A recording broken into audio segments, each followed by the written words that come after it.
So last వీడియోలో చెప్పాను కదా, ఈ ప్లాంట్స్ స్టాలే కాకుండా ఈ సెరామిక్ టాయ్స్ ఉన్న స్టాల్ని విజిట్ చేశామని.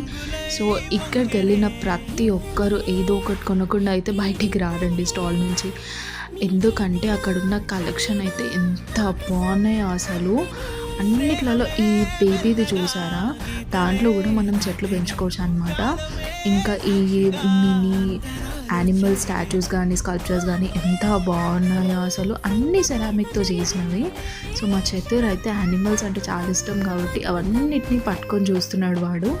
ఇంకా అన్నీ నాకు ఎక్స్ప్లెయిన్ చేస్తున్నాడు. అమ్మ అక్కడ డాగ్ ఉంది, ఇక్కడ స్వాన్ ఉంది, అక్కడ లేని యానిమల్ అంటూ లేదు, అన్ని యానిమల్స్ ఉన్నాయన్నమాట. సో ఈ ప్లాన్ చూడండి, ఇది ఎంత స్పెషల్ అంటే, మీకు గుర్తుందా కలేజా మూవీలో అనుష్క మహేష్ బాబుకి ఇస్తుంది కదా, హాస్పిటల్ సీన్లో ఉంటుంది కదా, అదే ఫైకస్ రిలీజ్ యాజా ఫైజా, అదే ప్లాంట్ అండి ఇది. సో ఆ నర్సరీ మేళ అయిపోగానే ఇంకా పక్కనే ఐమాక్స్ పక్కనే కాబట్టి ఒకసారి ఐమాక్స్కి కూడా వెళ్ళి ఒక రౌండ్ వేసుకొని ఇంటికి వెళ్ళిపోయామన్నమాట.